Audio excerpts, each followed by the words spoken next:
People always say you remember the exact moment when your world flips upside down. For me, it happened on an unremarkable Tuesday night in the plainest, most ordinary way you could imagine. No storm outside, no dramatic music, just me, Carter Wexler, sitting at our scratched-up oak kitchen table, half listening to my wife, Dana, rattle off her day while scrolling through her phone. Then, without looking up, she said it, casual as you please. I cheated with my boss. So what? For a second, I thought I misheard her.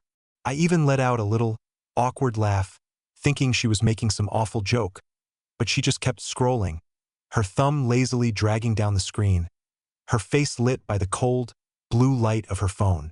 My throat dried up. My mind scrambled, searching for something, anything that made sense. A prank, a misunderstanding, something. Instead, Dana tucked a strand of her honey-brown hair behind her ear and finally looked at me, expression blank, like she had just commented on the weather. I didn't shout. I didn't cry. Honestly, I didn't even know what to say. My hands just sat uselessly in my lap, clammy and trembling. All the words I should have thrown at her. How could you? Why would you? Wasn't I enough? Got stuck somewhere deep in my chest. I wanted to vanish, to blink and find myself in some other version of life where my wife didn't look so disgustingly indifferent. But instead, I did the only thing I could think of. I quietly stood up, walked over to the drawer by the fridge, and pulled out a simple white envelope I'd hoped I'd never have to use. Dana barely glanced up. "What are you doing?" she asked, her tone a cocktail of boredom and mild annoyance, like I was interrupting her evening scroll. I didn't answer. I placed the envelope carefully on the table between us. Then I grabbed my car keys, turned without a word, and walked out the front door into the thick, humid night. I didn't have a plan. I didn't have a destination. I just knew I couldn't breathe inside that house another second longer. Exactly 56 minutes later, my phone buzzed on the passenger seat where I had thrown it. It was Dana. 7 missed calls, and the text she sent next made my heart hammer against my ribs harder than her confession had. "Carter, what the hell is this? Where are you? Please answer." And that's when I smiled for the first time that night. As I pulled onto the main road, I could still picture the stunned look Dana must have had when she finally opened the envelope. That image alone kept me driving past every familiar turnoff that would have led me back home. The envelope didn't contain anything dramatic. No grand speech, no legal papers, no threats. It was much simpler and, somehow, far more devastating. Inside were 2 things: a printed photo and a handwritten note. The photo was grainy but clear enough. Dana, sitting far too close to her boss, a middle-aged guy named Greg Fulton, at a dimly lit restaurant across town, his hand resting casually on her thigh. Her, leaning into him, laughing with her head thrown back the way she used to laugh with me. The date and timestamp printed at the bottom corner left no room for confusion.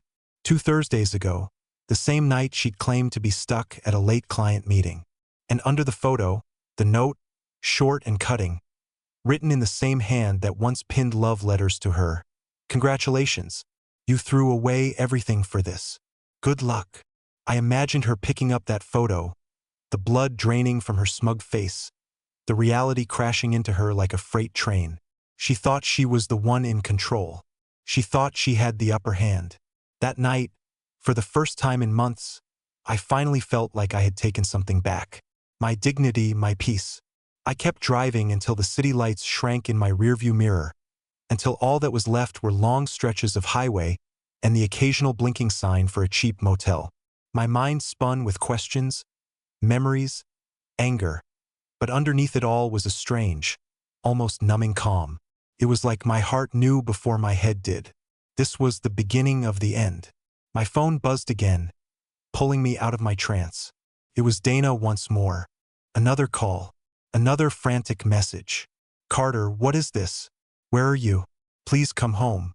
We need to talk. Please." The woman who had spoken those words, "I cheated with my boss. So what?" An hour ago was now practically begging me to pick up, but I didn't, couldn't. There was nothing left to say. I turned the phone over, silencing the vibrating rattle against the console, and pressed harder on the gas pedal. I finally stopped when I found a dingy little motel just off an empty stretch of highway, a neon vacancy sign blinking like a broken promise. I checked in under a fake name, paid cash, and collapsed onto the creaky bed, staring up at the stained ceiling tiles. I should have felt broken. I should have felt lost. Instead, for the first time in a long time, I felt something different. Freedom.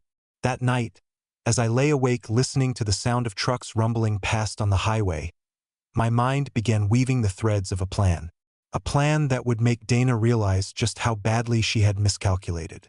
She thought she could confess, shrug it off, and expect me to stay like a loyal dog at her feet. But if she wanted to play ruthless, she had picked the wrong man to underestimate, and the first move was already in motion. By the time she would see me again, if she ever did, her entire reality would be unrecognizable. I barely slept that night, not because I was crying, not because I was heartbroken. That part of me had already started dying a long time ago. I just hadn't noticed until now. No, I stayed awake because my mind was sharper than it had been in years. Every betrayal, every lie Dana had told me over the past months, every little red flag I had ignored, they were all lining up now like dominoes, and I was ready to tip the first one. The next morning, as the sun barely started bleeding into the sky, I sat at the little motel desk with a cup of burnt coffee and started making a list. First, I needed to move the money. Over the years, Dana had insisted we merge everything. Joint checking, joint savings, joint investments, all in the name of trust. And like a fool, I agreed. But I had kept a tiny account in my name only, one that I used for small emergency savings. It wasn't much, but it was enough to be the seed of my escape. Second, I needed proof. Real proof. That grainy photo was enough to confront her, but not enough for a clean break if she decided to fight dirty later, and something told me she would. So I made some calls. A buddy of mine, Travis, ran a small but serious private investigation firm. We hadn't spoken much in years, but when I called and said, "It's urgent, and it's about my wife," he didn't even hesitate. He agreed to meet me that afternoon. Third, I needed to erase myself from Dana's life financially before she realized what was happening. Cancel shared credit cards, remove my name from bills, get a new phone number, new email, everything. It sounded extreme, but the woman who had looked me in the eye and shrugged about cheating on me was not the woman I married. She was a stranger now, and strangers didn't deserve access to my life. I showered quickly in the cracked motel bathroom, changed into fresh clothes, and checked out before 9 o'clock. Dana had sent 15 texts overnight, all variations of, "Please come back. We can talk. I'm sorry if that hurt you." Not an apology for what she did. Not regret for betraying me, just regret that I was upset about it. That told me everything I needed to know. By noon, I had met with Travis. He didn't sugarcoat things. "Look, man," he said, leaning back in his squeaky office chair. "If she's this casual about it with you, she's probably been sloppy in other ways too. Give me a week. I'll have everything you need. Pictures, recordings, texts if I can get them." I handed him the retainer without hesitation. "I don't need revenge," I said, voice low and steady. "I need freedom." He nodded like he understood, and somehow I believed he did. Next, I went to the bank. It took all of 20 minutes to transfer what little remained solely in my name, withdraw a chunk of cash, and start the process of closing the joint accounts. The teller gave me a curious look, but I smiled and told her it was for a business opportunity. She didn't need to know the truth. While I waited for paperwork, I sat there thinking about all the times Dana and I had planned vacations we never took, talked about kids we never had, made promises she had already started breaking. It was funny. You think the end of a marriage comes with screaming, shattered dishes, police showing up, but sometimes it's just the quiet click of a pen signing a closure form. By late afternoon, I had a burner phone, a new Gmail account, and a cheap rental apartment lined up in a part of town Dana would never think to look. I wasn't planning to hide forever. I just needed time.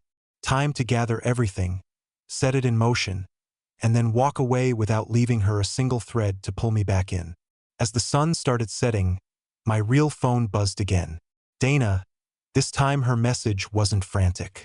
It was angry, Fine. Stay gone. Be a coward. I don't care. But don't think you're taking anything from me. I earned this life too, Carter. That message was the confirmation I didn't even know I needed. She wasn't sorry. She wasn't scared of losing me. She was scared of losing what I provided. And that was the moment I promised myself she would. I didn't answer her.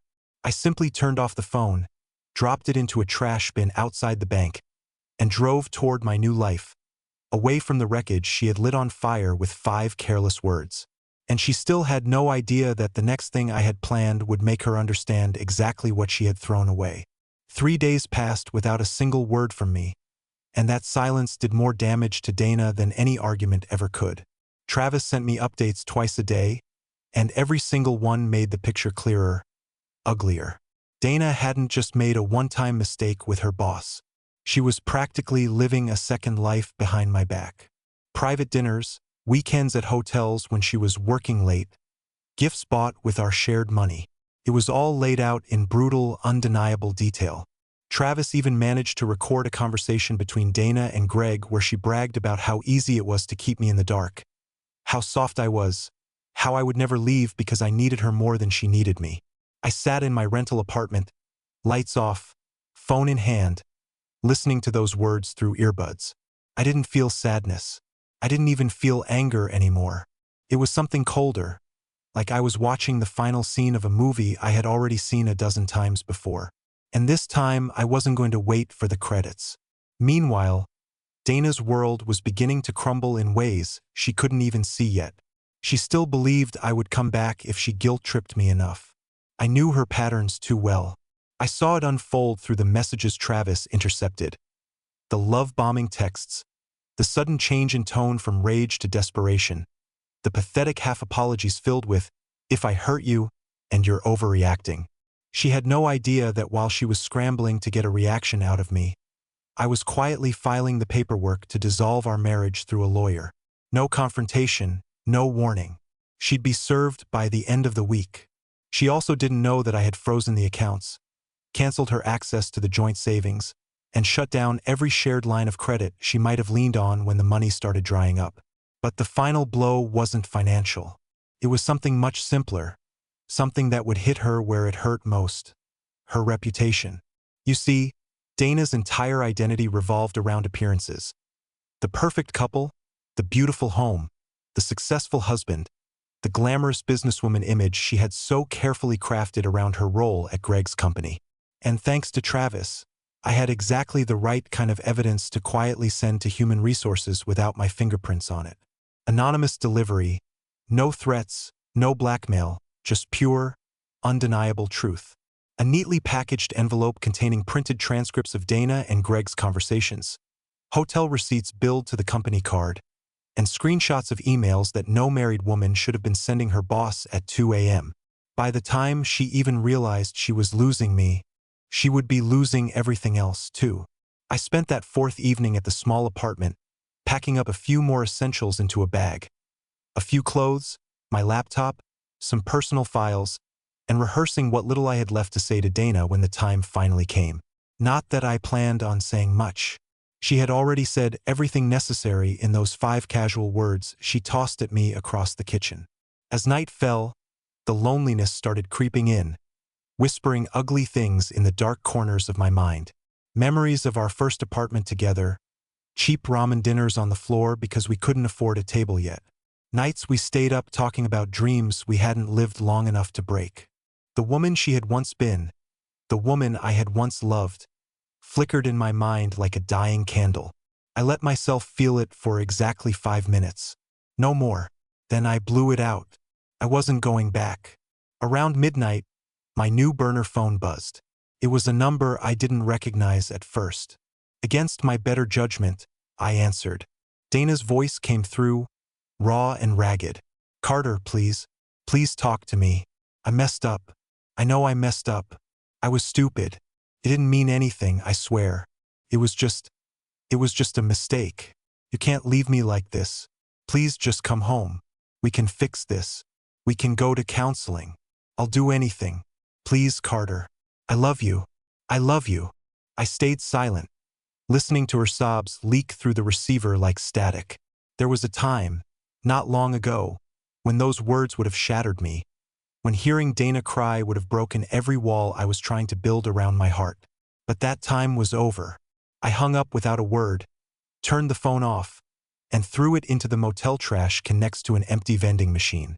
Dana had made her choices. Now she was going to live with the consequences. And me? I was just getting started. The next morning, I woke up to the sound of my burner phone buzzing nonstop. I didn't even have to check to know who it was. Dana, probably panicking after a night of silence. I ignored it, swung my legs over the edge of the motel bed, and sat there for a minute, grounding myself. Today was the day everything would shift. Not just for me, for her too. Today, she would realize that she hadn't just lost her husband. She had lost everything else she thought she controlled. Before I left the motel, I double-checked everything. Divorce paperwork filed and scheduled to be served this afternoon. Financials locked down tighter than a vault. HR package dispatched anonymously at 7 a.m. with confirmation of receipt. There would be no warnings, no second chances, no long, drawn-out battles, just one sharp, clean cut across the web she had spun. I grabbed a coffee from the gas station down the road and sat in the parking lot, sipping the bitter liquid while staring out at the rising sun. There was a strange peace to it all, the kind of quiet you only get when the storm has already passed and you're just standing there, watching the wreckage from a safe distance. By noon, it had started. Travis called me first. "She's already been pulled into a meeting," he said, sounding almost impressed. "Word is Greg's in there, too. Someone dropped the whole file on the HR director's desk this morning. Timing couldn't have been better. Apparently, they're both sweating bullets." "Good," I said, my voice calm. "Keep me posted." "I will." "And Carter." "Yeah. You did the right thing, man. Don't let her reel you back in." I hung up, pocketed the phone, and drove toward my lawyer's office. The final step was signing a few more papers, setting in motion not just a divorce, but a complete severance. I wasn't fighting her for the house. I wasn't fighting her for the cars. She could have the empty shell of the life she had torched. All I wanted was freedom and my dignity, which I had already started rebuilding from the ashes she left behind. As I sat across the conference table, pen in hand, I thought about how many nights I had once stayed awake worrying about losing Dana, how many compromises I made, how many times I let small red flags slide because I didn't want to believe she was capable of what she ultimately did. Signing those papers felt nothing like defeat. It felt like breathing after being underwater for too long. An hour later, as I walked out of the office building into the bright afternoon sun, my phone buzzed again. Another unknown number. Against my better judgment, curiosity got the better of me. I answered. It wasn't Dana. It was Greg. His voice was sharp, furious, almost manic. "What the hell do you think you're doing, Carter? You're ruining lives over a few stupid mistakes." I stayed quiet, letting him rant. He accused me of being petty, vindictive, small. He actually had the audacity to say that what happened between adults was none of my business. Finally, when he paused to breathe, I spoke. "You slept with my wife," I said, voice even. "You lied to your company. You broke your own marriage vows, from what I hear. And now you're mad at me for consequences you created yourself. Grow up, Greg." He cursed at me, threatened to make things difficult, whatever that meant. I laughed, actually laughed for the first time in days.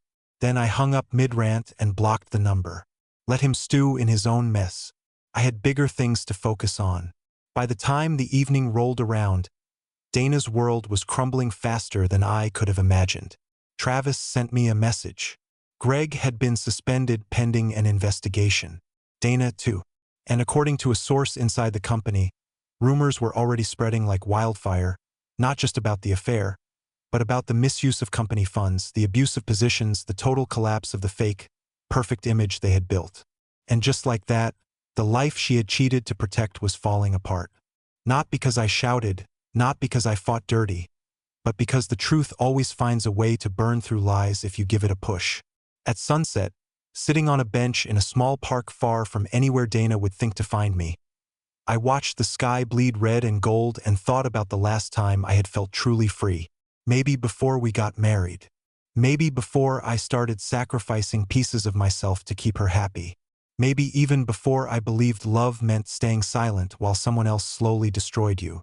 No, now I didn't have to stay silent anymore. And for the first time in years, I didn't feel like the loser in someone else's story. I felt like the author of my own. And my story, the real one, was just beginning. 2 more days passed. 2 more days of absolute silence from me, while Dana's world continued to implode around her. I knew from Travis's updates that she and Greg had both been suspended indefinitely pending the internal investigation. That meant no paychecks. That meant no shield of prestige to hide behind. That meant the perfect little world Dana had always flaunted to her friends, to her family, to social media, was all turning into dust right in her hands. I rented a small storage unit across town and started moving my remaining things out of the house without her even knowing. Late at night, under the cover of darkness, Travis helped me coordinate it. He had a friend who owned a moving company. Cash, no questions asked. Piece by piece, I erased myself from that house until it was just a hollow structure full of memories that no longer belonged to me. The framed wedding photos, gone. My childhood guitar Dana had once called clutter, gone.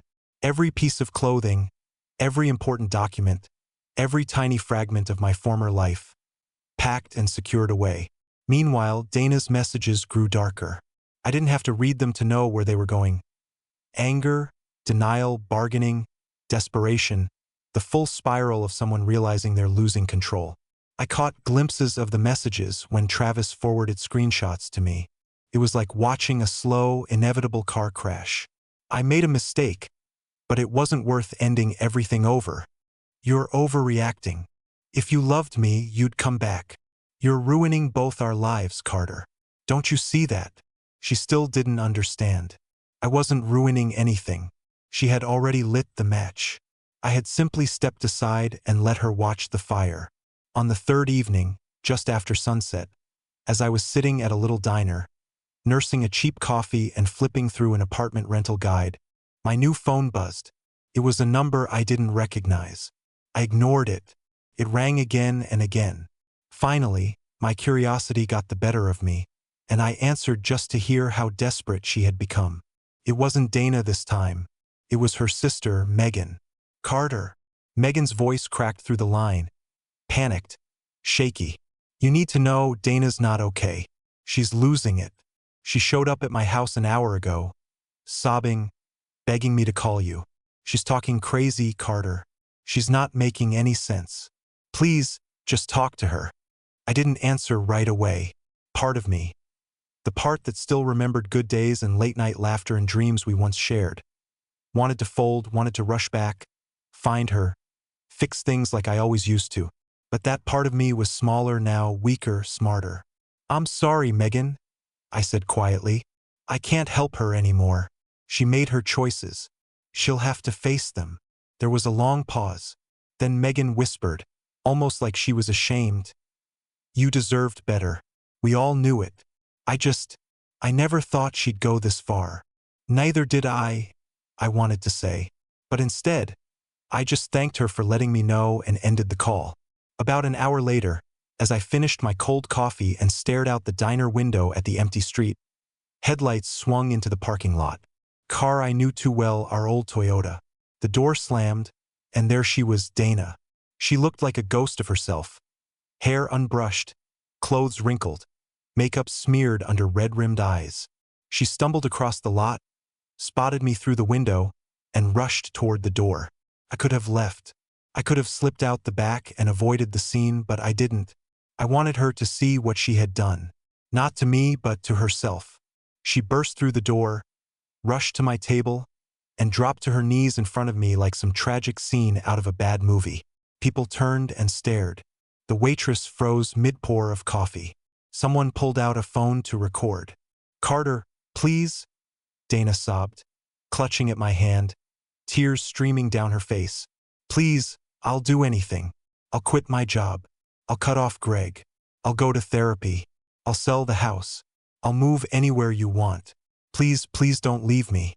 I can't do this without you. I'm sorry. I'm so sorry. Her voice cracked, broke apart completely. She was a shell of the proud, untouchable woman who had once stood in our kitchen and shrugged off her betrayal like it was nothing more than a spilled drink. I let her sob for a moment longer, let her humiliation sink deep into her bones. Then I leaned down, voice calm and steady. You didn't lose me because of one mistake, Dana, I said. You lost me because you didn't care until you lost everything else. I gently pried my hand free, stood up, dropped a few dollars on the table for the coffee, and walked out into the cool night air without looking back. As the door swung closed behind me, I heard her collapse into broken sobs on the dirty diner floor. And for the first time since this nightmare began, I didn't feel anger or pain or sadness. I felt peace, because now it was truly over. Leaving Dana there on the diner floor felt surreal, like stepping out of a dream that had turned into a nightmare and then, finally, into nothingness. I didn't rush. I didn't look back. I didn't second-guess myself. I walked calmly across the parking lot to my rental car, unlocked the door, and slid inside. She stayed crumpled inside that diner like a forgotten tragedy, surrounded by the stares of strangers who didn't know the first thing about how many times I had swallowed my pride, how many nights I had lain awake wondering what I did wrong, how many chances I had given someone who would never appreciate them. I sat behind the wheel for a moment, just breathing. Not because I was doubting myself, I wasn't, but because it felt like I was shedding a second skin. The old Carter, the one who bit his tongue until he broke, the one who made excuses for someone else's betrayal, the one who thought love meant tolerating anything, that Carter was gone. What was left was someone stronger, colder maybe, but wiser and free. I pulled out of the parking lot, turned onto the main road, and didn't stop until the city was just a smear of lights in my rearview mirror. My new apartment wasn't much, a tiny one-bedroom above a laundromat, the kind of place I would have been embarrassed to live in a few months ago. Now it felt like a palace. My name on the lease, my money in the bank, my life finally in my own hands. Over the next few days, Travis finalized the last of the cleanup. Dana was formally served the divorce papers right at her sister's house, where she had been crashing after getting suspended from work. From what I heard, Megan tried to convince her to get a lawyer to fight me on the terms. Dana refused. Maybe it was pride. Maybe it was guilt. Maybe she finally realized there was nothing left to fight for. She signed without contest, and just like that, our marriage was over. Greg didn't fare much better. Travis's last report included a photo of him leaving the company's headquarters with a cardboard box of his things. Fired for cause. No severance. Reputation shot. His wife had already kicked him out, too, according to a few sources. Funny how cheaters always think they're winning until they end up with nothing but ashes. As for Dana, her world kept shrinking. Friends distanced themselves. Family stopped answering her calls. She posted a few desperate, pitiful things on social media. Vague mistakes were made, posts, quotes about forgiveness and growth, but it was clear no one was buying it. Even the ones who didn't know the full story could smell the desperation coming off her like cheap perfume. One evening, about a month after everything exploded, I got a letter, handwritten, no return address. I didn't have to open it to know it was from her. Still, curiosity gnawed at me, so I sat down at my tiny kitchen table, slit the envelope open, and pulled out a single sheet of lined paper. Dana's handwriting, shaky and uneven. It wasn't a letter begging me to come back. It wasn't an apology. It was something much sadder. I didn't realize what I was doing until it was too late. I miss you. I miss the life we had. I know I don't deserve forgiveness, but I needed you to know that losing you was the worst thing that ever happened to me. I'm sorry. I read it twice, folded it neatly, and set it aside. I didn't feel anger. I didn't feel triumph. I didn't even feel satisfaction. Just a quiet, distant pity for a woman who had gambled everything real for something so cheap and fleeting and lost. That night, as I lay in bed with the window cracked open to the cool night air, I realized something important. Forgiveness wasn't for her. It wasn't about letting her off the hook. It wasn't about reopening doors that were better left closed. It was about setting myself free from the last lingering chain she had wrapped around my soul. So I whispered into the darkness, not for her ears, but for mine. I forgive you. but I'll never come back. And in that moment, something inside me clicked into place. I wasn't broken. I wasn't bitter.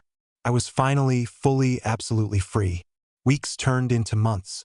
Slowly, almost imperceptibly, the ache in my chest faded into something softer, something manageable. The hollow feeling that had once sat heavy in my gut every morning when I woke up was replaced by something I hadn't felt in years. Hope. Real, honest hope. It wasn't flashy or loud. It didn't come crashing in with grand gestures. It was quiet, gentle, the way sunlight creeps into a dark room in the early morning without asking permission. I rebuilt my life piece by piece. I moved into a better apartment. Nothing fancy, but it was mine. I found a job I loved, surrounded by people who valued integrity over image. I picked up old hobbies I had forgotten about, playing guitar, running trails, volunteering on weekends. It felt strange at first, learning who I was without her shadow hanging over me. But day by day, it started feeling less like pretending and more like living. Dana, from what little I heard, moved back in with her parents for a while, tried to rebuild, struggled. Part of me wished her peace, genuinely. I didn't hate her. I didn't root for her failure. I simply didn't belong in her story anymore. And she didn't belong in mine. One Saturday morning, while browsing through a local bookstore, I met someone. Her name was Elise. She wasn't flashy. She didn't sweep into my life with drama and chaos. She was calm, steady, with a laugh that felt like home. We started talking about books, then music, then life.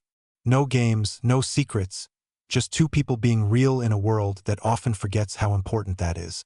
It didn't feel like a movie scene. It didn't feel like fireworks. It felt better. It felt like peace finding its way back to me, like a seed finally sprouting after a long, cold winter. Over time, Elise and I grew closer. It wasn't perfect, no relationship ever is, but it was honest. She knew my story, every painful detail, and she never once looked at me like I was broken. Instead, she looked at me like I was strong for having survived it. And with her, I realized something even more important. I wasn't defined by what Dana had done. I was defined by how I chose to move forward. Months later, standing on the balcony of our shared apartment, watching the city lights flicker in the distance, Elise wrapped her arms around me and said, "You're not who she made you think you were. You're better, stronger." And for the first time, I believed it. The past would always be a part of me, a scar I carried. But it no longer controlled me. It didn't own me. It didn't even hurt anymore. It was just something that happened, something I grew from. As I stood there with Elise's head resting against my shoulder, breathing in the cool night air, I realized I didn't just survive the betrayal. I didn't just walk away. I found something better on the other side. I found myself. And that was the greatest victory of all.